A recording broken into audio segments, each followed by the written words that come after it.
ಒಲಿದರೆ ಕೊರಡು ಕೊನರು ಹೃದಯ, ನೀನು ಒಲಿದರೆ ಬರಡು ಹಯನಾಗುವುದಯ್ಯ, ನೀನು ಒಲಿದರೆ ವಿಷವು ಅಮೃತವಾಗುವುದಯ್ಯ, ನೀನು ಒಲಿದರೆ ಸಕಲ ಪಡಿ ಪದಾರ್ಥಗಳು ಇದರಲ್ಲಿರುವುಯ್ಯ ಕೂಡಲ ಸಂಗಮ ದೇವ. ಆರಂಭದಲ್ಲಿ ಮಹಾತಪಸ್ವಿ ಮಹಾಮಹಿಮ ಕರ್ತೃ ಜಗದ್ಗುರು ಫಕೀರೇಶ್ವರರನ್ನ ಸ್ಮರಣೆ ಮಾಡಿ ಆ ಮಹಾಪೀಠದ 13ನೇ ಪೀಠಾಧಿಪತಿಗಳು ಮಾತೃ ಹೃದಯಗಳು ಈ ಮಹಾ ಸಮಾವೇಶದ ದಿವ್ಯ ಸನ್ನಿಧಾನವನ್ನು ದಯಪಾಲಿಸಿ ನಿಮಗೆಲ್ಲ ಆಶೀರ್ವಚನವನ್ನು ದಯಪಾಲಿಸಲಿರುವಂತಹ ಶ್ರೀಮನ್ ಮಹಾರಾಜ ನಿರಂಜನ ಜಗದ್ಗುರು ಫಕೀರ್ ಸಿದ್ದರಾಮೇಶ್ವರ ಮಹಾಪೂಜ್ಯರಲ್ಲಿ ಭಕ್ತಿಪೂರ್ವಕ ಪ್ರಣಾಮಗಳನ್ನು ಸಮರ್ಪಣೆ ಮಾಡಿ, ಆತ್ಮೀಯರು ಬೆಳೆದು ನಿಂತಿರುವಂತಹ ಮರಗಳನ್ನು ರಾಷ್ಟ್ರದುದ್ದಕ್ಕೂ ಪರಿಚಯ ಮಾಡಿಸಿ ಏನೂ ಇರದೇ ಇರುವಂತಹ ದೊಡ್ಡ ಹುಣಸೆ ಕಲ್ಮಠಕ್ಕೆ ಬಹುದೊಡ್ಡ ಶಕ್ತಿಯನ್ನು ತಂದುಕೊಟ್ಟಿರ್ತಕ್ಕಂಥ ಪೂಜ್ಯರಾದ ಶ್ರೀಮನ್ ನಿರಂಜನ ಪ್ರಣವ ಸ್ವರೂಪ ಚನ್ನಬಸವ ಮಹಾಸ್ವಾಮೀಜಿಯವರಲ್ಲಿ ಶರಣೆಂದು ಈ ಹೋದ ವರ್ಷ ಮತ್ತು ಈ ವರ್ಷದ 3 ದಿನದ ಜಾತ್ರೆಯನ್ನು ನೆರವೇರಿಸಿಕೊಟ್ಟಿರುವಂಥ ಬೀಳಿಗಿ ಸೋಮಪ್ಪಯ್ಯನ ಮಠದ ಉತ್ತರಾಧಿಕಾರಿಗಳಾದ ನಮ್ಮ ಮರಿದೇವರಾಗಿರುವಂತಹ ಶ್ರೀ ಸಂಗರಬಸವ ದೇವರೇ ಹಾಗೂ ನಿಮ್ಮೆಲ್ಲರ ಪರವಾಗಿ ಸಮಾರಂಭದ ಅಧ್ಯಕ್ಷತೆಯನ್ನು ವಹಿಸಿರುವಂತಹ ಈ ಸವಣೂರಿನ ಹಿರಿಯರು, ನಮ್ಮ ಶ್ರೀಮಠದ ಪರಮ ಭಕ್ತರು ಆಗಿರುವಂತಹ ಎಲ್ಲ ಸತ್ಕಾರ್ಯಗಳಲ್ಲಿ ಪುಣ್ಯ ಕಾರ್ಯಗಳಲ್ಲಿ ಎಡಗೈ ಬಲಗೈಯಾಗಿ ನಮ್ಮೊಂದಿಗೆ ಕೆಲಸ ಮಾಡ್ತಾ ಇರ್ತಕ್ಕಂಥ ಚನ್ನಪ್ಪನವರವರೇ, ಯಾವತ್ತೂ ಈ ಮಹಾಜನಗಳೇ ಮತ್ತು ಶ್ರೀಮಠದ ಕಾರ್ಯಕ್ರಮಕ್ಕೆ ತನುಮನ ಧನಗಳಿಂದ ಸೇವೆ ಸಲ್ಲಿಸಿರ್ತಕ್ಕಂಥ ಎಲ್ಲ ಸೇವಾಧಾರಿಗಳೇ, ಕಲಾವಿದರೇ, ಮುದ್ದು ಮಕ್ಕಳೇ, ತಾಯಂದಿರೇ, ಶಿರಹಟ್ಟಿ ಜಗದ್ಗುರು ಫಕೀರೇಶ್ವರನ ಅನುಗ್ರಹ ಸವಣೂರು ಮಠಕ್ಕಾದ ಪರಿಣಾಮ ಸವಣೂರಿನಲ್ಲಿ ಒಂದು ಮಠ ಆಯಿತು. ಒಟ್ಟು 60 ಮಠಗಳಲ್ಲಿ ಸವಣೂರು ಮಠ ಹುಟ್ಟಿರತಕ್ಕಂಥದ್ದು ಯಾವ ಕಾರಣಕ್ಕೆ ಅಂತಂದರೆ, ವಿನಯದಿಂದ ಆಮಂತ್ರಣವನ್ನು ಮಾಡಿ, ಫಕೀರೇಶ್ವರನಿಗೆ ವಿನಯದಿಂದ ಆಮಂತ್ರಣವನ್ನು ಮಾಡಿ ಆ ಗುರುವನ್ನು ಪರೀಕ್ಷೆ ಮಾಡಲಿಕ್ಕೆ ಹೋಗಿ ಶಾಪಕ್ಕೆ ಗುರಿಯಾದ ಪರಿಣಾಮ ಬಹುಶಃ ಅವತ್ತು ಈ ಮಠ ಹುಟ್ಟುಕೊಂತು ಅಂತಕ್ಕಂಥದ್ದನ್ನು ಚರಿತ್ರೆ ಹೇಳ್ತದೆ.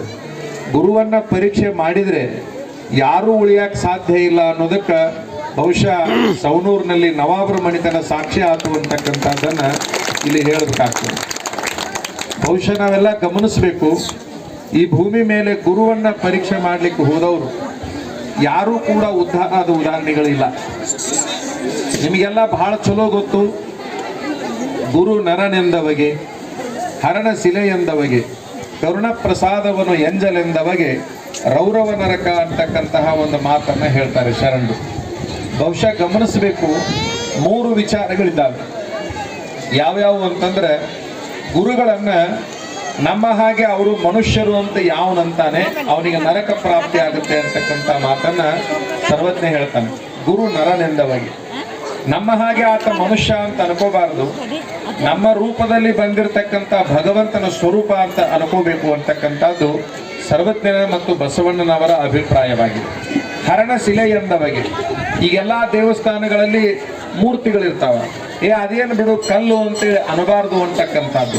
ಅದು ಕಲ್ಲು ಅಂತ ಅಂದುಬಿಟ್ರೆ ಏನಾಗುತ್ತೆ ಅಂತಂದ್ರೆ ನರಕ ಪ್ರಾಪ್ತಿ ಆಗುತ್ತದೆ ಅಂತಕ್ಕಂಥದ್ದು. ಕರುಣ ಪ್ರಸಾದವನ್ನು ಎಂಜಲೆಂದವಗೆ, ಈಗ ನಮ್ಮ ಗುರುಗಳು ಪ್ರಸಾದ ಮಾಡ್ತಿರ್ಬೇಕಾದ್ರೆ ಯಾರಿಗೆ ಪ್ರಸಾದ ಕೊಡ್ತಾರೆ ಗೊತ್ತೇ ಆಗೋದಿಲ್ಲ. ನಾ ಎಷ್ಟೋ ಸಾರೆ ನೋಡಿದ್ದೀನಿ, ನನಗೂ ಸಾಕಷ್ಟು ಸಾರೆ ಪ್ರಸಾದವನ್ನು ಕೊಡ್ತಾರೆ, ತಾಟ್ನೊಳಗಿನ ಪ್ರಸಾದವನ್ನು ಕೊಡ್ತಿರ್ತಾರೆ. ಅದು ಎಲ್ಲರಿಗೂ ಸಿಗೋದಿಲ್ಲ. ಹಂಗೆ ಎಷ್ಟೋ ಭಕ್ತರಿಗೂ ಕೂಡ ಕೊಡ್ತಿರ್ತಾರೆ, ಬಾ ಇಲ್ಲಿ ಅಂತೇಳಿ ಪ್ರಸಾದ ಮಾಡ್ತಿರ್ತಾರೆ. ಹಂಗ ಅದನ್ನ ಕೈ ಬಿಟ್ಟಿದ್ದೀನಿ ನೀ ತಗೋ ಅಂತೇಳಿ ಕೊಡ್ತಿರ್ತಾರೆ. ಅದು ಎಂಜಲು ಅಂತೇಳಿ ಅನ್ಕೋಬಾರ್ದು, ಅದು ಕರುಣ ಪ್ರಸಾದ ಅಂತ ಅನ್ಕೋಬೇಕು ಅಂತಕ್ಕಂಥದ್ದು. ಅಂದ್ರೆ ಇಲ್ಲಿ ಎಲ್ಲದೂ ಭಾವನಾ ಪ್ರಧಾನವಾಗಿ ನಡೆಯುತ್ತೆ ಹೊರತಾಗಿ ಭಾವನೆಗಳಿರಲಾರ್ದಂಗೆ ಯಾವುವು ನಡೆಯೋದಿಲ್ಲ ಅಂತಕ್ಕಂಥದ್ದು. ತೇರನ್ನ ನಾವು ಭಾವನಾತ್ಮಕವಾಗಿ ಎಳಿತೀವಿ, ಕಡುವಿನ ಕಾಳಗವನ್ನ ಭಾವನಾತ್ಮಕವಾಗಿ ಮಾಡ್ತೀವಿ, ಪುರಪ್ರವೇಶವನ್ನ ಭಾವನಾತ್ಮಕವಾಗಿ ಮಾಡ್ತೀವಿ. ನಮ್ಮ ಭಾವನೆಗಳು, ನಮ್ಮ ಮನಸ್ಸು ಪವಿತ್ರವಾಗಿರಬೇಕು, ಶುದ್ಧವಾಗಿರಬೇಕು ಅನ್ನುವಂತಹ ಉದ್ದೇಶಕ್ಕಾಗಿ ನಾವು ಎಲ್ಲದನ್ನು ಕೂಡ ಮಾಡ್ತೀವಿ ಅಂತಕ್ಕಂಥದ್ದು. ಬಹುಶಃ ಸವಣೂರಿನ ಭಕ್ತರು ಶಿರಹಟ್ಟಿ ಮಠದ ಮೇಲೆ ಎಷ್ಟರ ಮೆಟ್ಟಿಗೆ ಶ್ರದ್ಧಾ ಅಂದ್ರೆ, ನಮ್ಮ ದೊಡ್ಡ ಹುಣಸೆ ಮಠದ ಅಜ್ಜವ್ರು ಹಗಲಲ್ಲೇ ಹೇಳ್ತಾರೆ ನನಗೆ, ನಮ್ಮ ಸವಣೂರಿನೊಳಗೆ ಗಟ್ಟಿ ಭಕ್ತರು ಅಂದ್ರೆ ಅದು ಫಕೀರ ಸ್ವಾಮಿ ಭಕ್ತರ ನೋಡ್ರಿ ಅನ್ನುವಂತಹ ಮಾತನ್ನು ಅವ್ರು ಹೇಳ್ತಿರ್ತಾರೆ. ಶಿರಹಟ್ಟಿ ಮಠದ ಭಕ್ತರಂದ್ರೆ ಗಟ್ಟಿ ಭಕ್ತರವರು, ಮೀಸಲು ಭಕ್ತರವರು ಅನ್ನುವಂಥ ಮಾತನ್ನ ಅವ್ರು ಹೇಳ್ತಿರ್ತಾರೆ. ನೀವು ಆ ರೀತಿ ನಡ್ಕೊಂತ ಬಂದಿದ್ದೀರಿ. ಮೂಲ ಪುರುಷರು ಅಹಂಕಾರಿಗಳಿಗೆ ಶಾಪವನ್ನು ಕೊಟ್ಟು ಊರಿಗೆ ವರವನ್ನು ಕೊಟ್ಟಿರ್ತಕ್ಕಂಥದ್ದು. ಮುಂದೊಂದು ಕಾಲದಲ್ಲಿ ಮತ್ತೆ ಕುಚೋದ್ಯತನ ನಡೆದಂಥ ಸಂದರ್ಭದೊಳಗೆ ಆ ಶಾಪವನ್ನು ಗುರುಗಳನ್ನು ಕರೆಸಿ ಪಲ್ಲಕ್ಕಿ ಉತ್ಸವ ಮಾಡಿಕೊಳ್ಳುವುದರೊಂದಿಗೆ ನೀವೇನು ಮಾಡಿದ್ರಿ ಅಂತಂದ್ರೆ ಊರ ಮೇಲಿರುವ ಶಾಪವನ್ನು ನಿವಾರಣೆ ಮಾಡಿದ್ರಿ ಅಂತಕ್ಕಂಥದ್ದನ್ನು ಈ ಮಠದ ಎಲ್ಲ ಕಮಿಟಿ ಹಿರಿಯರು, ವಕೀಲರು, ಚೆನ್ನಪ್ಪನವರು, ಶೆಟ್ರು, ಅಷ್ಟರು, ಇವರೆಲ್ಲ ದೇಟಿನವ್ರು ಎಲ್ಲರೂ ನಮಗೆ ಹೇಳ್ತಿರ್ತಾರೆ.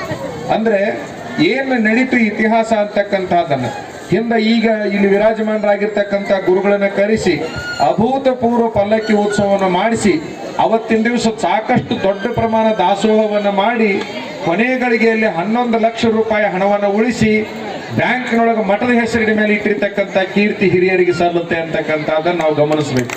ನಮ್ಮ ಗುರುಗಳು ಎಷ್ಟು ತ್ಯಾಗಿಗಳಪ್ಪ ಅಂತಂದ್ರೆ ನಮ್ಮ ಪಲ್ಲಕ್ಕಿ ಉತ್ಸವದೊಳಗೆ ಅದು ಕಾಣಿಕೆ ಕೊಡ್ತೈತಿ, ನಮ್ಮ ಕೊಟ್ಟು ಬಿಡ್ರಿ ನಾವು ಶಿರಟ್ಟಿ ಮಠಕ್ಕೆ ಒಯ್ತೀವಿ ಅಂತ ಅನ್ನಲಿಲ್ಲ. ಇರ್ಲಿ ಬಿಡಪ್ಪ ಇಲ್ಲೇ ಇರಲಿ ಅನ್ನುವಂತಹ ಮಾತನ್ನ ಅವ್ರು ಹೇಳಿದ್ರು ಅಂತಕ್ಕಂಥದ್ದು. ಅವ್ರು ಏನು ಮಾಡ್ತಾರಂತಂದ್ರೆ ಎಲ್ಲ ಮಠಗಳ ಮೇಲೆ ಪ್ರೇಮ ಇಟ್ಟುಕೊಂಡಿದ್ದಾರೆ. ಮೂಲ ಮಠದ ಮೇಲಿರುವ ಪ್ರೇಮವನ್ನು ಎಲ್ಲ ಶಾಖಾ ಮಠಗಳ ಮೇಲಿನೂ ಕೂಡ ಇಟ್ಟುಕೊಂಡಿದ್ದಾರೆ ಅಂತಕ್ಕಂಥದ್ದನ್ನು ನಾವು ಗಮನಿಸಬೇಕಾಗುತ್ತೆ ಅಂತಕ್ಕಂಥದ್ದು. ನೀವು ಕೂಡ ಅಷ್ಟೇ ಅಪಾರವಾದ ಶ್ರದ್ಧೆಯನ್ನು ಅವ್ರ ಮೇಲೆ ಇಟ್ಕೊಂಡಿದ್ದೀರಿ ಅಂತಕ್ಕಂಥದ್ದು. ಇವತ್ತಿನ ದಿವಸ ಮಠನೂ ಆಯಿತು, ಕಾಂಪ್ಲೆಕ್ಸು ಆಯಿತು, ಪೂಜಾರಿಗೆ ಮನೆ ಇದ್ದಿಲ್ಲ ಪೂಜಾರಿಗೂ ಆಯಿತು, ಗುರುಗಳು ಬಂದಾಗ ವಾಸ ಮಾಡಾಕೂ ಕೂಡ ಆಯಿತು, ಭಕ್ತರ ಮನ್ಯಾಗ ವಾಸ ಹಾಕಿತ್ತು ಗುರುಗಳದು. ಬೇಕಂತಂದ್ರೆ ಮಠದಾಗರ ಇರ್ಬೋದು, ಇಲ್ಲ ಅಂದ್ರೆ ಭಕ್ತರ ಮನ್ಯಾಗರ ಇರ್ಬೋದು, ಎರಡಕ್ಕೆ ಅನುಕೂಲ ಆಯಿತು. ಇನ್ನು ಭಕ್ತರಿಗಾಗಿ ಒಂದು ಕಾರ್ಯಕ್ರಮಕ್ಕೆ ಅನುಕೂಲ ಆಗಲಿ ಅಂತೇಳಿ ಕಲ್ಯಾಣ ಮಂಟಪದ ಫೌಂಡೇಶನ್ ಕೂಡ ಹಾಕಿ ಪ್ಲಿಂತ್ ಭೀಮದವರೆಗೆ ಬಂದು ನಿಂತೈತಿ. ಕರ್ತೃ ಫಕೀರೇಶ್ವರನ ಆಶೀರ್ವಾದ, ಸದ್ಯದ ಜಗದ್ಗುರುಗಳವರ ಆಶೀರ್ವಾದದಿಂದ ಮುಂದಿನ ಜಾತ್ರೆಗೆ ಬಹುದೊಡ್ಡ ಕಾರ್ಯಕ್ರಮವನ್ನು ಮಾಡಿ ಎರಡೂ ಕಟ್ಟಡ ಉದ್ಘಾಟನೆ ಮಾಡುವಂಗ ಅವರ ಅನುಗ್ರಹ, ಅವರ ಆಶೀರ್ವಾದ ಆಗಲಿ ಅಂತೇಳಿ ನೀವೆಲ್ಲರೂ ಬೇಡ್ಕೋಬೇಕು, ನಾವು ಕೂಡ ಬೇಡ್ಕೋಬೇಕು ಅಂತಕ್ಕಂಥದ್ದು. ದಿಂಗಾಲೇಶ್ವರ ಸ್ವಾಮಿಗಳು ಕೆಲಸ ಮಾಡಿದ್ರು ಅಂತಂದ್ರು. ನಿಮಗೊಂದು ಚೆನ್ನಾಗಿ ಗೊತ್ತಿರಲಿ, ಅವರ ತಪಶಕ್ತಿ ನನ್ನ ಕ್ರಿಯಾಶಕ್ತಿಗೆ ಬಲ ಬರುವುದು ಯಾವಾಗಪ್ಪ ಅಂದ್ರೆ ಗುರುವಿನ ತಪಸ್ಸಿನ ಶಕ್ತಿ ದಾರಿ ಎರೆದಾಗ ಮಾತ್ರ ಅದು ಬರ್ತೈತೆ ಹೊರತಾಗಿ ಇಲ್ಲ ಅಂದ್ರೆ ಒಂದು ಹುಲ್ಲು ಕಡ್ಡಿ ಎತ್ತಕ್ಕಾಗಂಗಿಲ್ಲ. ನಿಮ್ಮ ಗಮನದಾಗಿರ್ಲಿ, ನಾವು ಏನೇ ಕೆಲಸ ಮಾಡಿದ್ರು ಆ ಮಾತೃ ಹೃದಯ ಮಹಾತ್ಮನ ಆಶೀರ್ವಾದದಿಂದ ಕೆಲಸ ಮಾಡ್ತೀವಿ ಹೊರತಾಗಿ ನಾವು ಮಾಡ್ತೀವಿ ಅನ್ನಕ್ಕಾಗಿಲ್ಲ. ಶಿಶುನಾಳ ಶರೀಫ್ರದ ಒಂದು ಉದಾಹರಣೆ ಹೇಳ್ತೀನಿ ನಿಮಗೆ. ಶಿಶುನಾಳ ಶರೀಫ್ ಒಬ್ಬರು ಮದುವೆಗೆ ಹೋಗಿದ್ದ. ಮದುವೆಗೆ ಹೋದಂಥ ಸಂದರ್ಭದೊಳಗೆ ಆ ಮದುವೆ ಇಟ್ಕೊಂಡು ಮಾಲಕ ಏನು ಮಾಡಿದ ಅಂತಂದ್ರೆ ಕುಂತ ಮಂದಿಗೆ ಎಲ್ಲರಿಗೂ ಒಂದು ಮಾತು ಹೇಳ್ದ, ಅಕ್ಕಿ ಕಾಳು ಹಾಕ್ರಿ, ನನ್ನ ಮಗನ ಮದುವೆಗೆ ಬಂದಿರಿ, ಅಕ್ಕಿ ಕಾಳು ಹಾಕ್ರಿ. ಆದ್ರೆ ಇಲ್ಲಿ ಕುಂತ ಜನರಿಗೆ ಎಲ್ಲರಿಗೂ ಒಂದು ಸವಾಲು ಐತಿ. ಇಲ್ಲೊಂದು ಬಾಂಡಿಗಲ್ಲು ಐತಿ, ದೊಡ್ಡ ಬಾಂಡಿಗಲ್ಲು ಐತಿ. ಆ ಕಲ್ಲು ಯಾರಿಷ್ಟು ಮಂದಿ ಒಳಗೆ ಎತ್ತಿ ತಳಗೆ ಇಳಿಸ್ತೀರಿ ಆಮೇಲೆ ಎಲ್ಲರಿಗೆ ಊಟ, ಇಲ್ಲ ಅಂದ್ರೆ ನೀವು ಗಂಡಸರಲ್ಲ ಅಂತ ತಿಳ್ಕೊತೀನಿ ಅಂದ್ಬಿಟ್ಟ. ಯಾರ ಮದುವೆ ಕರೆದು ಇಂಥ ಮಾತು ಹೇಳ್ತಾರ, ಕಲ್ಲು ಎತ್ತು ಬಂಡಿ ಎತ್ತು ಅಂತೇಳಿ. ಅವ ದೊಡ್ಡ ಹುಚ್ಚ. ಎಲ್ಲವೂ ಬೇಯಕತ್ತಿದ್ರು, ಏನು ಮದುವೆ ಕರೆದನ ಕಲ್ಲು ಎತ್ತ ಕರೆದ ನೀವು ಅಂತೇಳಿ ಎಲ್ಲರೂ ಬೇಯದ ಮಾಡಾಕತ್ತಿದ್ರು. ಆ ಮದುವೆಗೆ ಶರೀಫನು ಬಂದಿದ್ದ. ಈಗ ಹೆಂಗ ನಮ್ಮ ಅಜ್ಜವ್ರನ್ನ ಕರಿತೀರಿ, ತುಲಾಭಾರ ಮಾಡ್ತೀರಿ, ಮನಿ ಪ್ರವೇಶದಾಗ ತುಲಾಭಾರ ಮಾಡ್ತೀರಿ, ಮದುವೆಯಾಗ ತುಲಾಭಾರ ಮಾಡ್ತೀರಿ, ಮಕ್ಕಳು ಹುಟ್ಟಹಬ್ಬದಾಗ ನಮ್ಮ ಗುರುವಿನ ತುಲಾಭಾರ ಮಾಡ್ತೀರಿ, ಏನೇನೋ ಗೌರವ ಸಮರ್ಪಣೆ ಮಾಡ್ತೀರಿ. ಹಂಗೆ ಶರೀಫಗೂ ಮದುವೆಗೆ ಬರಾಕ ಹೇಳಿದ್ದವ.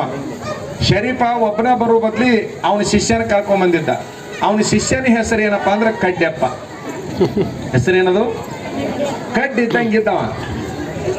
ಅವನ ಹೆಸರು ಅವ್ರವ್ವ ಅಪ್ಪ ಏನಿಟ್ಟಿದ್ರೆ ತಳ್ಳಗ ಒಂದಿಟ್ಟು ಹಿಂಗ ಇತ್ತು, ಒಣಕಲಂಗ ಕಡ್ಡೆಪ್ಪ ಅಂತಿದ್ದ. ಅವನು ಮಗ್ಗಲು ಕುಂತಿದ್ದ. ಯಾವಾಗ ಎಲ್ಲರಿಗೂ ಅವಮರ್ಯಾದೆ ಆಯಿತು, ಸಭಾ ಮರ್ಯಾದೆಯನ್ನು ಉಳಿಸ್ಬೇಕು. ಸಭಾ ಮರ್ಯಾದೆ ಉಳಿಸೋದು ಬಹಳ ಮಹತ್ವದ್ದಿರ್ತೈತಿ. ಈಗ ಇಲ್ಲಿ ಸಭಾ ನಡೆದೈತಿ, ಈ ಸಭಾ ಬಹಳ ಚಂದ ಆತು ಕೊನೆ ತನಕ ಅಂತಂದ್ರೆ ಅದು ಊರಿಗೆ ಮರ್ಯಾದೆ ಹೊರತಾಗಿ ಬೇರೆ ಯಾರಿಗೂ ಮರ್ಯಾದೆ ಅಲ್ಲ ಅಂತಕ್ಕಂಥದ್ದನ್ನು ನೀವು ಗಮನಿಸ್ಬೇಕು. ಒಂದು ಸಣ್ಣದ ಏನಾರ ಮಿಸ್ಟೇಕ್ ಆಯ್ತು ಅಂತಂದ್ರೆ ಸೌನೂರಾಗಿನ ಸಭಾ ಕೆಟ್ಟಂತಾರ ಹೊರತಾಗಿ ಆ ಓಣ್ಯಾಗಿಂದ ಈ ಓಣ್ಯಾಗಿಂದ ಅನ್ನೋದಿಲ್ಲ. ಊರಿಗೆ ಕೆಟ್ಟ ಹೆಸರು ಬಂದು ಬಿಡ್ತದೆ. ಅವತ್ತು ಇಡೀ ಮದುವೆಗೆ ಬಂದವ್ರಿಗೆ ಎಲ್ಲರಿಗೂ ಕೆಟ್ಟ ಹೆಸರು ಬರುವಂಗೆ ಮಾಡ್ತಾನಲಿವ ಅಂತೇಳಿ ತಿಳ್ಕೊಂಡು ಎಲ್ಲರ ಮರ್ಯಾದೆ ಉಳಿಸ್ಬೇಕಂತೇಳಿ ಶರೀಫ ಏನ್ ಮಾಡಿದ, ಮಗ್ಗಲ್ ಕುಂತಿದ್ನಲ್ಲ ಕಡ್ಡೆಪ್ಪ, ಲೇ ಕಡ್ಡೆ ಎತ್ತಲೆ ಅದನ್ನ ಅಂದ್ಬಿಟ್ಟ. ಲೇ ಕಡ್ಡೆ ಎತ್ತಲೆ ಅಂತಂದು ಕೂಡ್ಲೇನೆ ನಿಮಗೆ ಹೇಳ್ತೀನಿ, ಅವ್ಗೆ ಒಂದೇ ಗೊತ್ತಿತ್ತು. ಯಾರಿಗೆ? ಕಡ್ಡೆಪ್ಪ ಒಂದೇ ಗೊತ್ತಿತ್ತು. ಶರೀಫ್ ಏನ್ ಹೇಳ್ತಾನ ಅದ್ರ ಮಾಡ್ಬಿಡೋದು. ಅದಾಗ್ಲಿ ಬಿಡ್, ನನಗೇನಾಗಬೇಕಾಗಿತ್ತು ನಾವ ಎತ್ತಲೆ ಕಡ್ಡೆ ಅಂದ ಕೂಡ್ಲೇನ ಗಬಕ್ಕನ ಹೋದವನ 10 ಮಂದಿಗೆ ಎತ್ತಲಾರದ ಕಲ್ಲು ಎತ್ತಿ ಹಿಡ್ಕೊಂಡು ನಿಂತು ಬಿಟ್ಟವ. ಆ ಕಲ್ಲಿನ ಕಾಲವಾಗಲ್ಲ 10 ಪೈಸಾ ತೂಕದಾವಿಲ್ಲವ ಅಂತ ಕಲ್ಲು ಎತ್ತಿದ ಕೂಡ್ಲೇನೆ ಎಲ್ಲರೂ ಹೊಗಳಿದ್ದ. ಏನ್ ಕಡ್ಡೆ ಅಂತ ಹಾಕತ್ತು, ಏನ್ ಕಡ್ಡೆಪ್ಪ ಕಡ್ಡೆಪ್ಪ, ಎಲ್ಲರ ಬಾಯಾಗ ಕಡ್ಡೆಪ್ಪನೋ ಕಡ್ಡೆಪ್ಪ. ನಿಮಗೆ ಹೇಳ್ತೀನಿ, ಇಷ್ಟು ಮಂದಿ ಹೊಗಳಾಕ ಹತ್ತಿದ ಕೂಡಲೇ ಕಡ್ಡೆಪ್ಪಗೆ ಭಾರಿ ಅಹಂಕಾರ ಬಂದ್ಬಿಡ್ತು. ಈ ಮದುವೆಯಾಗ ಬಂದು ಸಾವಿರಾರು ಮಂದಿ ಒಳಗೆ ತಾಕತ್ವಾನ್ ನಾ ಒಬ್ಬನ. ಏನಂದವ? ತಾಕತ್ವಾನ್ ನಾ ಒಬ್ಬನ. ನನ್ನ ಬಿಟ್ರಿ ಯಾವನದಾರ ಇದ್ರಾಗ? ಯಾ ಗಂಡಸರು ಇಲ್ಲ, ಯಾರು ಇಲ್ಲ. ಯಾವನಿಗೂ ಬರೇ ಹಿಂಗ ಹೊಳಸಕ್ಕಾಗ್ಲಾರ್ದಂತದನ್ನ ಎತ್ತಿ ಹಿಡ್ಕೊಂಡು ನಿಂತೀನಿ ಅಂತೇಳಿ ಅಹಂಕಾರ ಬಂತು. ಅಹಂಕಾರ ಬಹಳ ಸರಿ ಬೇಗನೆ ಬಂದ್ಬಿಡ್ತಿರ್ತದ. ಎಂದೂ ಕೂಡ ಮನುಷ್ಯನಿಗೆ ಅಹಂಕಾರ ಬರಬಾರದು. ಯಾವಾಗ ಬಂಡಿ ಎತ್ತಿ ಹಿಡ್ಕೊಂಡು ನಿಂತ ಅದನ್ನ ಮುಂದೆ ಇಳಿಸ್ಬೇಕು ಅಂತಂದಾಗ ಇಳಿಸಿದ. ಮುಂದೆ ಭಾರಿ ಎತ್ತಿದ ಬಿಡ್ಲೆ ಕಡ್ಡೆ ಅಂದವ. ಯಾರು? ಶರೀಫ. ಭಾರಿ ಎತ್ತಿದ ಬಿಡ್ಲೆ ಕಡ್ಡೆ ಅಂತ ಅಂದ್ಕೊಳ್ಳಿ, ನೋಡಿ ಮಾತಾಡು ಅಂದವ. ಯಾರಿಗೆ? ಆ ಶರೀಫ್ಗ ನೋಡಿ ಮಾತಾಡು, ಕಡ್ಡೆ ಪಡ್ಡೆ ಅನ್ಬೇಡ. ಯಾವನಿಗೂ ಆಗಲಾರದ್ ನಾ ಮಾಡೀನಿ, ಸರಳ ಕಡ್ಡೆಪ್ಪನವ್ರ ಅನ್ನು ಅಂದ. ಎಲ್ಲ ಮಗನ ಏನ್ ಹೋಗುವಾಗ ಇಲ್ಲದ್ದು ಬರುವಾಗ ಬಂದ್ಬಿಡ್ತಲ್ಲ ಅಂದವ. ಎತ್ತಾಕ್ ಹೋಗುವಾಗ ಏನೂ ಇದ್ದಿಲ್ಲ, ನಾನು ಹೊಳ್ಳಿ ಇಳಿಸಿ ಬರೋದ್ರೊಳಗ ಬಂದು ಬಿಡ್ತಲ್ಲ ನಿನಗಂತಂದು ಅವ ಏನ್ ಮಾಡಿದ ಅಂದ್ರೆ, ಕಡ್ಡೆಪ್ಪನವ್ರ ಅಡಿಕೆ ಹೊಡಿಯಾಕ ಒಂದು ಸಣ್ಣದೊಂದು ಕಲ್ಲು ಬೇಕಾಗಿತ್ತು, ತೊಗೊಂಬರ್ರಿ ಅಂದ. ಅಡಿಕೆ ಹೊಡಿಯಾಕ ಏಟ್ ಬೇಕಾಕೈತಿ? ಕಲ್ಲು ಬಾಂಡಿಗಲ್ ಬೇಕಾಗೈತಿ. ಅಡಿಕೆ ಹೊಡಿಯಾಕ ಒಂದು ಕಲ್ಲು ಬೇಕಾಗೈತಿ. ಗೌರವದಿಂದ ಮಾತಾಡ್ ತಂದು ಕೊಡ್ತೀನಿ ಅಂದ. ಗೌರವದಿಂದ ಮಾತಾಡಕತ್ತೀನಿ ಅಲ್ರಿ ಕಡ್ಡೆಪ್ಪನವ್ರ ಅಂತೀನಿ, ತೊಗೊಂಬರ್ರಿ ಅಂದ. ಈಟ್ ಮಾವಿನಕಾಯಿ ಆಟ ಕಲ್ಲು ಎತ್ತಾಕೋಕನ ಮಿಸ್ಗವಲ್ಲ ಅದು. ಬರೀ ಮಾವಿನಕಾಯಿ ಆಟ ಕಲ್ಲು ಯಾವಾಗ ಮಿಸಗಲಾರ್ದಂಗ ಆತು. ಹೊಟ್ಟೆ ರೂಮ್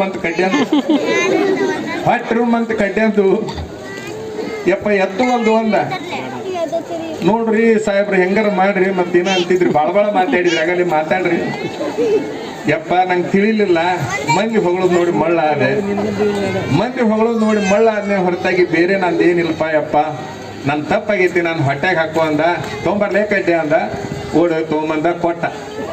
ಅಂದ್ರೆ ನಾ ಹೇಳೋದು, ಯಾವುದೇ ಶಿಷ್ಯನಿಂದ ನಡೆಯುವ ಕೆಲಸ ಗುರುವಿನ ಕೃಪಾ ಆಶೀರ್ವಾದದ ಮೇಲೆ ನಡೆದಿರ್ತೈತೆ ಹೊರತಾಗಿ ಗುರು ಕೃಪಾ ಇರ್ಲಾರ್ದಂಗೆ ಯಾವುದೂ ನಡೆದಿರಂಗಿಲ್ಲ. ಆ ಗುರು ಕೃಪಾದೊಂದಿಗೆ ನಡೆದಿರುವಂತಹ ಕೆಲಸಗಳ ಮಧ್ಯದೊಳಗ ಅದನ್ನ ಯಾರಾದ್ರೂ 4 ಮಂದಿ ಹೊಗಳುವಾಗ ಶಿಷ್ಯನಾಗಿರ್ತಕ್ಕಂಥವ ಅದನ್ನ ತನ್ನ ಮೈ ಮೇಲೆ ಹೊರಬಾರದು. ತನ್ನ ಮೈ ಮೇಲೆ ಹೊತ್ಕೊಂಡ ಅಲ್ಲಿ ಏನಾಗ್ತದೆ ಅಂತಂದ್ರೆ ಮಾಡಿದ ಕೆಲಸನೂ ಹೋಗ್ತದೆ, ಎಲ್ಲಾನು ಹೋಗ್ತದೆ. ಅದು ಎಲ್ಲದು ಯಾರ್ಯಾದ್ರು ಏನಾದ್ರೂ ಚಲೋ ಕೆಲಸ ಮಾಡಾಕತ್ತಾರ ಶಿಷ್ಯರು ಅಂತ ಅಂದ್ಬಿಟ್ರೆ ಅದು ಗುರುವಿನ ಪಾದಕ ಅಂತ ಅಂದ್ಬಿಟ್ರೆ ಶಿಷ್ಯ ಗೆಲ್ತಾನ, ಇಲ್ಲ ಅಂದ್ರೂ ಸೋತು ಹೋಗಿಬಿಡ್ತಾನ ಅಂತಕ್ಕಂಥದ್ದು ನಮಗಂತೂ ಬಹಳ ಚಲೋ ಐತಿ. ನಮ್ಮ ವಕೀಲರು ಹೊಗಳಿದ್ದಿರ್ಬೋದು, ನಮ್ಮ ಸೌನೂರ್ ಅಜ್ಜಾರು ಹೊಗಳಿದ್ದಿರ್ಬೋದು, ನೀವೆಲ್ಲರೂ ನೋಡಿ ಆ ಕಟ್ಟಡ ನೋಡಿ ಖುಷಿ ಪಟ್ಟಿದ್ದಿರ್ಬೋದು, ಎಲ್ಲಾನು ಇರಬಹುದು. ಅದು ಎಲ್ಲದು ಅವರು ಕೊಟ್ಟ ಶಕ್ತಿಯಿಂದ ಆಗುತ್ತೆ ಹೊರತಾಗಿ ನನ್ನಿಂದ ಆಗ್ಲಿಕ್ಕೆ ಸಾಧ್ಯವೇ ಇಲ್ಲ ಅಂತಕ್ಕಂಥದ್ದನ್ನ ನಾನು ಚೆನ್ನಾಗಿ ತಿಳ್ಕೊಂಡಿದ್ದೀನಿ. ನನ್ನ ಆಸೆ ಏನು ಅಂತಂದ್ರೆ ನಮ್ಮ ಗುರುಗಳು ಏನು ಅಪ್ಪಣೆ ಮಾಡ್ತಾರ ಅದನ್ನ, ಸೌನೂರು ಮಠ ಕಟ್ಟಬೇಕು ನೋಡು, ಚಲೋ ಮಾಡು, ಏನು ಬಂದ್ರು ನಾನು ಅದೀನಿ ಅಂತಾರಲ್ಲ, ಆ ಮಾತಿನ ಮೇಲೆ ಆ ಕೆಲಸ ನಡೆದೈತೆ ಹೊರತಾಗಿ ಸುಮ್ಮನೆ ಆಗಕ್ಕೆ ಸಾಧ್ಯನೇ ಇಲ್ಲ ಅಂತಕ್ಕಂಥದ್ದು. ನಿಮ್ಮ ಮನೆಯೊಳಗೆ ನೀವು ಮಕ್ಕಳಾದವ್ರು ಇರ್ತೀರಿ, ಏನಾರ ಕೆಲಸ ಮಾಡ್ಬೇಕಾದ್ರೆ ನಿಮ್ಮ ಅಪ್ಪನ ಬಲದ ಮೇಲೆ ಮಾಡ್ತಿರ್ತೀರಿ ಹೊರತಾಗಿ ನಿಮ್ಮ ಬಲದ ಮೇಲೆ ಮಾಡೋದಿಲ್ಲ. ನಾನು ಕೂಡ ನಮ್ಮ ಅಪ್ಪನ ಬಲದ ಮೇಲೆ ಏನಾರ ಕೆಲಸ ಮಾಡ್ತೀನಿ ಹೊರತಾಗಿ ನನ್ನ ಬಲ ಅಂತಕ್ಕಂಥದ್ದು ಜೀರೋ ಅಂತಕ್ಕಂಥದ್ದನ್ನ ನೀವೆಲ್ಲರೂ ಗಮನದಾಗ ಇಟ್ಕೊಂಡು ನನಗೆ ಬಹಳ ಖುಷಿ ಆಗೋದು, ನನಗೆ ಬಹಳ ಹೆಮ್ಮೆ ಆಗೋದು ಅಂತಂದ್ರೆ ಅಂತಃಕರಣದ ಗುರು ನನ್ನ ಪಾಲಿಗೆ ಸಿಕ್ಕನಲ್ಲ ಅಂತಕ್ಕಂಥ ಖುಷಿ ಒಳಗೆ ನಾನು ಬದುಕ್ತಾ ಇದ್ದೀನಿ. ಗುರು ಕರುಣ ರಸದ ಕೋಡಿ ಹರಿವ ವರಪುಣ್ಯ ಶರೀರದ ಗುರು ವಿರಲೆನ್ನ ಮಾನಸದೋಳು ಅಂತ ಹೇಳಿ ನಿಜಗುಣ ಶಿವಗಳು ಹಾಡ್ತಾರೆ. ಎಂತಹ ಮಾತು! ಗುರು ಹೇಗಿರ್ಬೇಕು ಅಂತಂದ್ರೆ ಗುರುವಿನ ಮನಸ್ಸು ಹೇಗಿರ್ಬೇಕು ಅನ್ನೋದನ್ನ ನಿಜಗುಣ ಶಿವಗಳು ಹೇಳ್ತಾರೆ. ಕರುಣ ರಸದ, ಕ್ರೂರ ರಸ ಅಲ್ಲ, ಕರುಣ ರಸ. ಕ್ರೂರ ರಸ ಬೇರೆ, ಕರುಣ ರಸ ಬೇರೆ. ಕ್ರೂರ ರಸವನ್ನ ಹಳ್ಳದಂಗ ಹೊಳಿಯಂಗ ಹರಿಬಿಟ್ಟು ಸ್ವಾಮಿಗಳನ್ನ ಬಾಳ ಮಂದಿ ನೋಡಿದವರು ನಾವು. ಆದ್ರೆ ಕರುಣ ರಸದ ಕೋಡಿ ಹರಿವ ವರಪುಣ್ಯ ಶರೀರದ ಗುರು ಇರಲಿ ಎನ್ನ ಮಾನಸದೋಳ್ ಅಂತಕ್ಕಂತಹ ಮಾತನ್ನ ನಿಜಗುಂಡ್ರು ಹೇಳಿದ ಹಾಗೆ ನಾನೇನಾದ್ರೂ ಕರ್ನಾಟಕದೊಳಗ ಕರುಣಾರಸವನ್ನ ಹರಿಯುವ ಒಬ್ಬ ಗುರುವನ್ನ ಕಂಡಿದ್ರೆ ಅದು ಕೇವಲ ನಮ್ಮ ಸಿರಹಟ್ಟಿ ಜಗದ್ಗುರುಗಳು ಅಂತಕ್ಕಂಥದ್ದನ್ನ ತಾವು ಗಮನಿಸ್ಬೇಕು. ಇವತ್ತ ಚೆನ್ನಪ್ಪನವ್ರು ಹೇಳಾಕತ್ತಿದ್ರು ಅವ್ರ ಕಿವಿಯಾಗ, ನಮ್ಮ ಅಜ್ಜವ್ರು ಅಂದ್ರು, ನಮ್ಮ ಮರಿ ಅಂದ್ರೆ ನಮ್ಮ ಉತ್ತರಾದಿ ಅಂದ್ರೆ ನನ್ನ ಹೆಸರು ಹೇಳಿ ಹೇಳಾಕತ್ತಿದ್ರು, ಇದು ಹಿಂಡು ಆಕಳ ಹಿಂಡ್ಕೊಂತ ಹೋರಿ ನೀವು ಸೌನೂರು ಮಂದಿ ಏಟ್ ಬೇಕಾದಟ ಹಿಂಡುತ್ತ ಅಂತ ಇವ್ರು ಅವ್ರಿಗೆ ಹೇಳಾಕತ್ತಿದ್ರು. ಅದನ್ನ ಕೊಟ್ಟಿರಿಲ್ಲಪ್ಪ ನೀವೆಂತ ದೊಡ್ಡವ್ರು ಅಂತೇಳಿ ಅವ್ರು ಹೇಳಾಕತ್ತಿದ್ರು. ಅಂದ್ರೆ ಹೆಂಗಿರ್ಬೇಕು ಸಾಮರಸ್ಯ ಅನ್ನುವಂಥದ್ದನ್ನ ಅವ್ರಿಬ್ಬರ ಸಂವಾದದೊಳಗೆ ನಾನು ಕೇಳ್ಕೊಂಡೆ. ಒಟ್ಟಾರೆ ನಾನು ನಿಮಗೆ ಹೇಳೋದಿಷ್ಟೇ, ಇಲ್ಲಿ ಮಠಗಳು ಭಾಳ ಅದಾವ. ಕಲ್ಲು ಮಠ ಇದೆ, ಅಡವಿ ಸ್ವಾಮಿ ಮಠ ಇದೆ, ದೊಡ್ಡಹುಣಸಿ ಮಠ ಇದೆ, ಎಲ್ಲ ಮಠಗಳು, ಫಕೀರ್ ಸ್ವಾಮಿ ಮಠ ಅದಾವ. ಎಲ್ಲ ಮಠಗಳಲ್ಲಿ ಸೇವಾ ಮಾಡ್ತೀರಿ, ಎಲ್ಲ ಮಠದಲ್ಲಿ ದಾಸೋಹ ಮಾಡ್ತೀರಿ, ಎಲ್ಲ ಮಠದ ಕಾರ್ಯಕ್ರಮದಾಗೂ ಕುಂದಿರ್ತೀರಿ. ನೀವು ಒಟ್ಟಾರೆ ಒಳ್ಳೆ ಕೆಲಸಗಳನ್ನು ಸವನೂರು ಜನ ಮಾಡ್ತೀರಿ. ಒಳ್ಳೇದಾಗಲಿ. ಯಾವುದೇ ಸಮಸ್ಯೆಗಳನ್ನು, ಮಠಕ್ಕೆ ಸಂಬಂಧಪಟ್ಟ ಸಮಸ್ಯೆಗಳನ್ನು ರೂಮ್ನಾಗ ಕದ ಹಾಕೊಂಡು ಮಾತಾಡಬೇಕೇ ಹೊರತಾಗಿ ಬಹಿರಂಗವಾಗಿ ಯಾರು ಮಾತಾಡಬೇಡ್ರಿ. ನಿಮ್ಮ ಮನೆ ವಿಷಯನೂ ಕೂಡ ಕದ ಹಾಕೊಂಡ ಮಾತಾಡ್ರಿ, ಮಠದ ವಿಷಯನೂ ಕೂಡ ಕದ ಹಾಕೊಂಡ ಮಾತಾಡ್ರಿ. ಮನಿ ಮರ್ಯಾದೆ ಉಳಿಬೇಕಂತಂದ್ರೆ ಬೇಕಾತಿರ್ಲಿ ಒಳಗೆ ಜಗಳ, ತಂದೆ ತಾಯಿಗೆ ಜಗಳ ಬರಲಿ, ಅತ್ತಿ ಸೊಸೆಗೆ ಜಗಳ ಬರಲಿ, ತಂದೆ ಮಕ್ಕಳಿಗೆ, ಯಾವ್ಯಾವ ಗಂಡ ಹೆಂಡತಿಗೆ ಯಾರಿಗಾರ ಜಗಳ ಬರಲಿ, ನಿಮ್ಮ ಗಮನದಾಗಿರ್ಲಿ. ಆ ಜಗಳ ಯಾರ ಮನೆಗಿಲ್ಲ ಅಂತ ಅನ್ಕೋಬೇಡ್ರಿ, ಜಗತ್ತಿನೊಳಗೆ ಎಲ್ಲರ ಮನೆಯಾಗಿರ್ತೈತಿ. ಆದ್ರೆ ಅದು ಕದದು ಹೊರಗೆ ಬರಬಾರ್ದು, ಬಾಗಲದ ಹೊರಗೆ ಬರಬಾರ್ದು. ಬಾಗಲದ ಹೊರಗೆ ಬರಲಾರ್ದಂಗ ಒಳಗೇನಾರು ಮಾಡಿಕೊಂಡು ಅದನ್ನ ಅಲ್ಲೇ ಸರಿ ಮಾಡ್ಕೋಬೇಕು. ಮನಿ ಜಗಳ ಮನಾಗ ನಡಿಬೇಕು, ಮಠದ ಜಗಳ ಮಠದಾಗ ನಡಿಬೇಕಾ ಹೊರತಾಗಿ ಅದು ಬೀದಿಗೆ ಬರಬಾರ್ದು, ಎಂದೂ ಬೀದಿಗೆ ಬರಬಾರ್ದು. ಮಠದ ಜಗಳ ಬೀದಿಗೆ ಬಂದ್ರ ಸಮಾಜದ ಮರ್ಯಾದೆ ಹೋಗ್ತೈತಿ. ಮನಿ ಜಗಳ ಮನಿ ಹೊರಗೆ ಬಂದ್ರಪ್ಪ ಅಂದ್ರೆ ಮನಿ ಮರ್ಯಾದೆ ಹೋಗ್ತೈತಿ.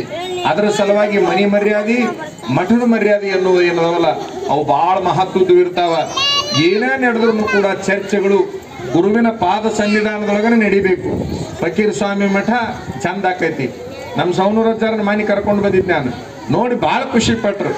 ಭಾಳ ಖುಷಿ ಪಟ್ಟು ಅವ್ರು ಅನ್ನಕತ್ತಿದ್ರು, ಇನ್ನಷ್ಟು ಜಾಗ ಬೇಕಾಗಿತ್ತು ರೀ ನಿಮ್ಗೆ, ದೊಡ್ಡ ಜಾಗ ಬೇಕಾಗಿತ್ತು, ಈ ಜಾಗ ಬಹಳ ಸಾಣದಾತು ಅನ್ನುವಂಥ ಮಾತು ಅವ್ರು ಹೇಳಿದರು. ಅವಾಗ ನಾ ಅಂದೆ, ಇದ್ದಷ್ಟು ಜಾಗ ಮೊದಲು ಕಟ್ಟೋಣ್ರಿ, ಮುಂದೆ ಖಾಲಿ ಜಾಗದ ಬಗ್ಗೆ ಮತ್ತೆ ವಿಚಾರ ಮಾಡೋಣ್ರಿ ಅಂತ ಒಂದು ಮಾತನ್ನ ಅಂದೆ. ಅವ್ರಿಗೆ ಎಷ್ಟು ಪರಸ್ಪರ ಸಹಬಾಳ್ವೆ ಮಾಡ್ಬೇಕನ್ನೋ ಗುಣ ಐತಿ ಅಂತಂದ್ರೆ, ಇಲ್ಲಿ ಯಾವರ ಜಾಗ ಇದ್ದರೆ ನಾ ಹೇಳೇನ್ರಿ ಬೇರೆಯವರಿಗೆ ಅನ್ನುವಂಥ ಮಾತನ್ನ ಅಂದ್ರು. ಎಷ್ಟೋ ಊರಾಗ ಸ್ವಾಮಿಗಳು ಅಡ್ಡಗಾಲ ಹಾಕಿ ಕೆಲಸ ನಿಲ್ಲಿಸೋರು ಇದ್ರೆ ಬಹುಶಃ ನಮ್ಮ ಮಠದ ಕೆಲಸಕ್ಕೆ ಎಡಗೈ ಬಲಗೈಯಾಗಿ ಅವರು ಕೂಡ ನಿಂತಾರ ಅನ್ನೋದು ನಿಮ್ಮ ಗಮನದಾಗ ಇರಲಿ ಅನ್ನುವಂತಹ ಮಾತನ್ನ ಈ ಸಂದರ್ಭದಲ್ಲಿ ಹೇಳ್ಕೊಂಡು, ಒಟ್ಟಾರೆ ಸಂಭ್ರಮದಿಂದ ಜಾತ್ರೆ ಮಾಡಿದ್ರಿ. ನಮ್ಮ ಬೀಳಿಗೆ ದೇವರು ಹೋದ ವರ್ಷನೂ ಬಂದರು, ಈ ವರ್ಷನೂ ಬಂದರು. ಹೋದ ವರ್ಷನೂ ಜಾತ್ರೆ ಭಾಳ ಚಂದ ನಡೆಸಿಕೊಟ್ರು, ಈ ವರ್ಷನೂ ಭಾಳ ಚಂದ ನಡೆಸಿದ್ರು.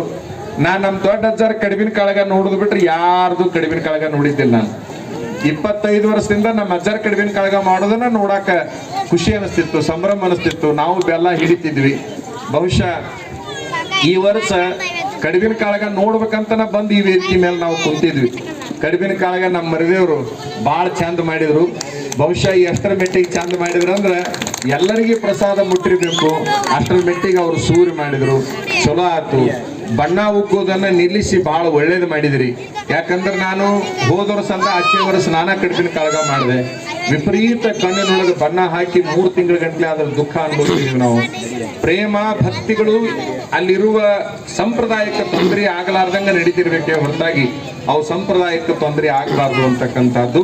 ಹಾಗಾಗಿ ಅದನ್ನು ನಿಷೇಧ ಮಾಡ್ತೇವೆ ಹೊರತಾಗಿ ಬೇರೆ ಏನು ಇಲ್ಲ ಅಂತಕ್ಕಂಥದ್ದನ್ನು ಹೇಳಿಕೊಂಡು, ನಮ್ಮ ಶ್ರೀಮಠದ ಎಲ್ಲಾ ಹಿರಿಯರು, ನಾ ಹೇಳಕತ್ತಿದ್ದು ಒಂದೊಂದು ಹೆಸರಲ್ಲ, ಎಲ್ಲಾ ಹಿರಿಯರು, ಎಲ್ಲಾ ತರುಣರು, ನೀವೆಲ್ಲರೂ ನಮ್ಮ ಮಠದವ್ರ. ಒಂದು ಫಕೀರೇಶ್ವರನ ಗದ್ದಿಗೆ ಆಣಿ ಮಾಡಿ ಹೇಳ್ತೀವಿ, ಇವ ನಮ್ಮವ ಅಲ್ಲ ಅನ್ನುವಂಥ ಮನಸ್ಸು ನಮ್ಮ ಹತ್ರ ಇಲ್ಲ. ಎಲ್ಲರೂ ನಮ್ಮವರೇ ಅನ್ನುವಂಥ ಭಾವನೆ ನಮ್ಮ ಹತ್ರ ಐತಿ ಅಂತಕ್ಕಂಥದ್ದು ನೀವು ಗಮನದಾಗ ಇಟ್ಟುಕೊಂಡು, ಈಗ ಅಲ್ಲೊಂದು 4-5 ಕಾಂಪ್ಲೆಕ್ಸ್ ಮಾಡಿದ್ದೀವಿ. 4 ಮಂದಿಗೆ ಒಂದಿಷ್ಟು ಏನಾರ ಒಬ್ಬ ಯಾವನ ಟೇಲರ್ ಅಂತ ಇರ್ತಾನೆ, ಒಬ್ಬ ಯಾವನ ಕಿರಾಣಿ ಅಂಗಡಿ ಅಂತ ಇರ್ತಾನೆ. ಏನಾರ ಒಂದು ಉದ್ಯೋಗ ಆಗಲಿ, ಆ ಮಠಕ್ಕೆ ಒಂದಿಟ್ಟು ಪೂಜಾರಿಗೆ ಒಂದಿಟ್ಟು ಕಸ ಹೊಡ್ಕೊಂಡು ಕರೆಂಟ್ ಬಿಲ್ಲು ಅಂತ ಇಂಥವು ತುಂಬಿಕೊಂಡು ಹಾಕೊಂಡಿಟ್ಟು ಆದಾಯ ಆಗಲಿ ಅನ್ನುವಂಥ ಉದ್ದೇಶಕ್ಕೆ ಹಂಗೊಂದಿಷ್ಟು ಆಕಾರ ಮಾಡಿದ್ದೀವಿ.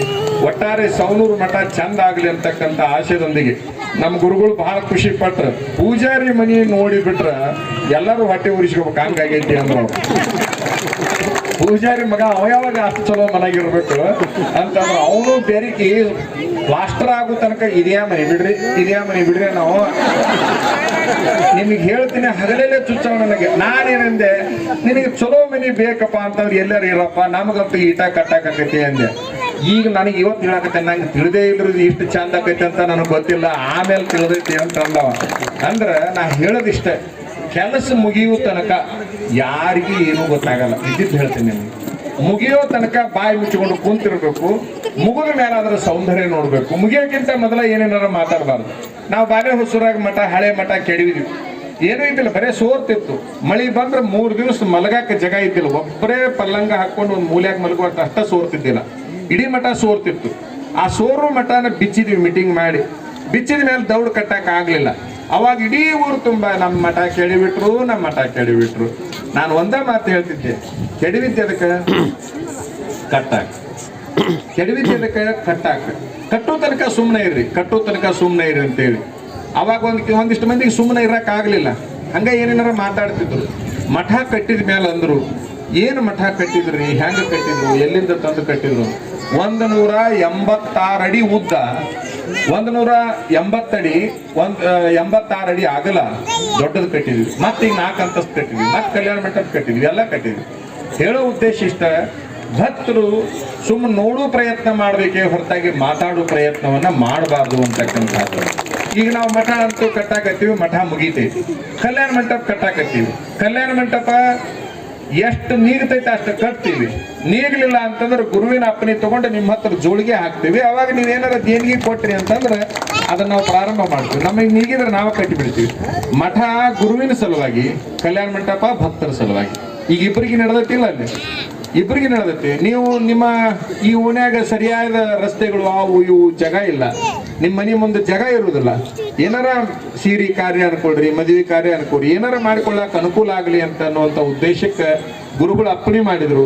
ಮಠ ಆಗ್ಲಿಪ್ಪ, ಜೊತೆಗೆ ಭಕ್ತರಿಗೆ ಒಂದು ಕಲ್ಯಾಣ ಮಂಟಪನೂ ಆಗ್ಲಿ ಅಂತೇಳಿ ಅವ್ರು ಬಂದು ಏನ್ ಹಿಂಗ ಅಡ್ಡಾಡಿ ಪಾದ ಎಲ್ಲೆಲ್ಲಿ ಹಾಕಿ ತೋರಿಸಿದ್ರು. ಅದೇ ಜಾಗದಲ್ಲಿ ಕಲ್ಯಾಣ ಮಂಟಪ ನಡೆದೈತಿ. ನಿಮ್ಗೆಲ್ಲರಿಗೆ ಒಳ್ಳೇದಾಗಲಿ, ಎಲ್ಲರ ಸಹಕಾರ ಇದೇ ರೀತಿ ಮುಂದುವರಿಲಿ. ಏನೋ ವಿಚಾರಗಳಿದ್ರು ಕೂಡ ಗುಪ್ತವಾಗಿ ಮಾತಾಡ್ಕೊಳ್ಳೋನು, ಗುಪ್ತವಾಗಿ ಬಗೆಹರಿಸಿಕೊಳ್ಳೋನು.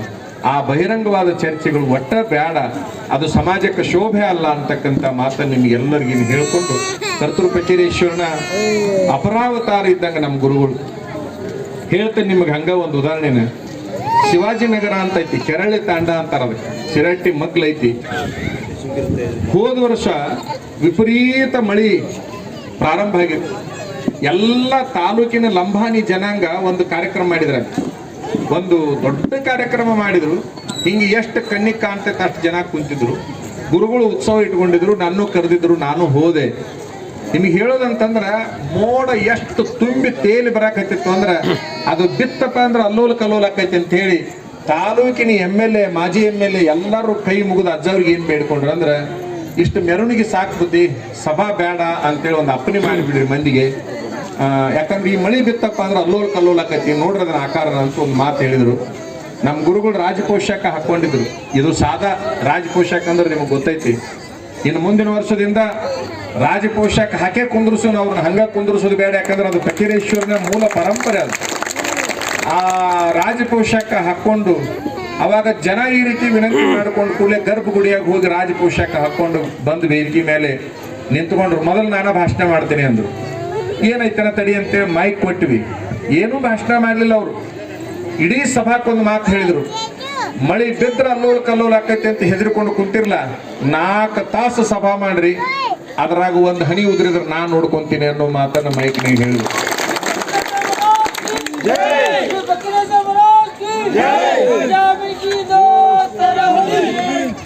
ಈ ಮಾತಂದ ಕೂಡ ಇಡೀ ಸಭಾ ಹೆದರ್ಕೊಂಡ್ಬಿಡ್ತು. ಕಾರ್ಯಕರ್ತರಿಗೆ ವಿಚಿತ್ರ ಅನಿಸ್ತು. ಬುದ್ಧಿ ಸಭಾ ಚಾಲೂ ಮಾಡೋಣ ಅಂತ ನಾವು ಹೇಳಿದ್ವಿ, ಮಾಡ್ರಿ ಅಂತ, ನೋಡೋಣ ಅದನ್ನ ಮಾಡ್ರಿ ಅಂತ. 4 ತಾಸು ಕರೆಕ್ಟ್ ಸಭಾ ನಡೀತಾ ಇದೆ. 4 ತಾಸು ಶಿವಾಜಿನಗರ ತಾಂಡಾನು ಅಂತಾರ, ಕೆರಳಿ ತಾಂಡಾನು ಅಂತಾರ. ಅದಕ್ಕೆ 4 ತಾಸು ಸಭಾ ಭಾಳ ಮಸ್ತ್ ನಡೀತು. ಕಾರ್ನ್ಯಾಗ ಬಂದು ಕುಂತ್ವಿ, ಮಳಿ ಯಾವ ಲೆವೆಲ್ ಹೊಡಿಯಾಕ ಹತ್ತಪ್ಪ ಅಂತಂದ್ರೆ ಯಾರು ಕಾಣವಲ್ರ, ಅಲ್ಲೋಲ್ ಕಲ್ಲೋಲ್ ಕಾರ್ನ್ಯಾಗ ಅಜ್ಜಾರ್ ಬಂದು ಕುಂತ ಕೂಡ್ಲೇನು. ಅಂದ್ರೆ ಫಕೀರೇಶ್ವರ ಅವಾಗ ಅಷ್ಟ ಇದ್ದ, ಅವಾಗ ಅಷ್ಟ ಲೀಲಾ ಮಾಡ್ತಿದ್ದಂತ ಅಲ್ಲ. ಆ ಪೀಠಕ್ಕೆ ಕುಂತು ಸ್ವಾಮಿಗಳು ಕೂಡ ಆ ಫಕೀರೇಶ್ವರನ ಅವತಾರಿಗಳಾಗಿರ್ತಾರೆ ಅನ್ನೋದಕ್ಕೆ ನಾನು ಪ್ರತ್ಯಕ್ಷ ಕಂಡೆ. ಸಭಾದೊಳಗೆ ಆಡಿದ ಮಾತು ನನ್ನ ಮನಸ್ಸಿನಾಗ ವಿಚಿತ್ರ ಪರಿಣಾಮ ಬೀರಿ. ನಾನೇನಂದೆ ಅಂತಂದ್ರೆ, ಕಾರ್ನ್ಯಾಗ ಬಂದ ಕೂಡಲೇ ಬುದ್ಧಿ, ಒಂದ್ ಹನಿ ಬಿದ್ದರೆ ನೋಡ್ಕೊತೀನಿ, 4 ತಾಸು ಸಭಾ ಮಾಡ್ರಿ ಅಂತ ಹಿಂಗ್ ಮೈಕ್ ತಗೊಂಡು ಅಂದು ಬಿಟ್ರಿಲ್ಲ. ಏನಾರ ಮಳಿ ಆಗಿತ್ತಂದ್ರೆ ಹೆಂಗ್ರಿ ಏನ್, ನಾನು ಮಳೆ ಆಗಿತ್ತಂದ್ರೆ ಹೆಂಗ್ರಿ ಅಂದೆ. ನಾ ಏನ್ ಮಾಡ್ಲಿ, ಫಕೀರೇಶ್ವರ ಬಂದ 4 ತಾಸು ಟೈಮ್ ಕೊಡ್ತೀನಿ ಸಭಾ ಮಾಡ್ಕೊ ಅಂತಂದ. ಮತ್ತ ಅವ್ ಏನ್ ಹೇಳ್ಯಾನ ಅದ್ರ ಮಂದಿಗೆ ನಾ ಹೇಳಬೇಕಾಗತ್ತಿ. ನಾ ಹೇಳಕತ್ತೀನಿ ಅಂದ್ರೆ ನಂದು ಅಲ್ಲ, ಅದು ನಡೆಸಿದ್ರು ಅವಂದ. ಅದನ್ನು ಕೆಡಿಸಿದ್ರು ಅವಂದ, ನಡೆಸಿದ್ರು ಅವಂದ, ಅದು ಕೆಡಿಸಿದ್ರು ಅವಂದ, ನಂದಲ್ಲದು ಅನ್ನುವಂತ ಮಾತು ನನ್ನ ಮನಸ್ಸಿನ ಮೇಲೆ ಬಹಳ ಪರಿಣಾಮ ಬೀಳ್ತು. ನಮ್ಮ ಗುರುಗಳು ನಿತ್ಯ ಲೀಲೆಗಳನ್ನ ಮಾಡ್ತಿರ್ತಾರ, ಅದು ನಮ್ಮ ಗೆಳೆಯರ ಮುಂದೆ ನಾ ಹೇಳ್ಕೊಂತಿರ್ತೀನಿ, ಅವರೆಲ್ಲರೂ ಸಂಭ್ರಮಿಸ್ತಿರ್ತಾರ. ಅಂತಹ ಮಹಾಪೂಜ್ಯರು ದರ್ಶನ ಕೊಟ್ಟಿದ್ದಾರೆ, ನಿಮ್ಗ ಆಶೀರ್ವಾದ ಮಾಡ್ಲಿ ಅಂತೇಳಿ ನಿಮ್ಮೆಲ್ಲರ ಪರವಾಗಿ ಬೇಡಿಕೊಂಡು ಕರ್ತೃವಿನ ಆಶೀರ್ವಾದ, ಗುರುವಿನ ಆಶೀರ್ವಾದ ನಿಮ್ಗೆಲ್ಲರಿಗೂ ಇರ್ಲಿ ಅಂತೇಳಿ ಪ್ರಾರ್ಥಿಸಿ ಈಗ ಮಹಾಸನ್ನಿಧಾನದಿಂದ ಆಶೀರ್ವಚನದೊಂದಿಗೆ ಈ ಕಾರ್ಯಕ್ರಮ ಮುಕ್ತಾಯ ಆಗ್ತದೆ. ಈಗ ಅಜ್ಜವರ ಆಶೀರ್ವಚನ ಕೇಳಬೇಕು.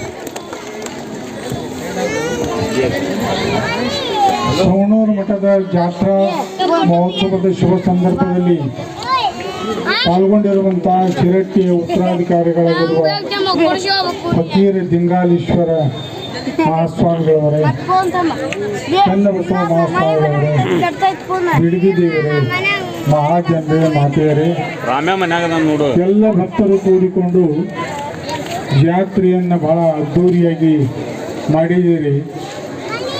ಈ ವರ್ಷ ಎಲ್ಲರಿಗೂ ಉತ್ತಮ ಮಳೆಯಾಗಿ ಉತ್ತಮ ಬೆಳೆ ಬಂದು ಸುಖ ಶಾಂತಿ ಪ್ರಾಪ್ತಿಯಾಗಲಿ, ಎಲ್ಲರಿಗೂ ಸುಖ ಆಗಲಿ ಅಂತ ಹಾರೈಸಿ ನಮ್ಮ ಮಾತುಗಳನ್ನು ಮುಗಿಸ್ತಾ ಇದ್ದೇವೆ.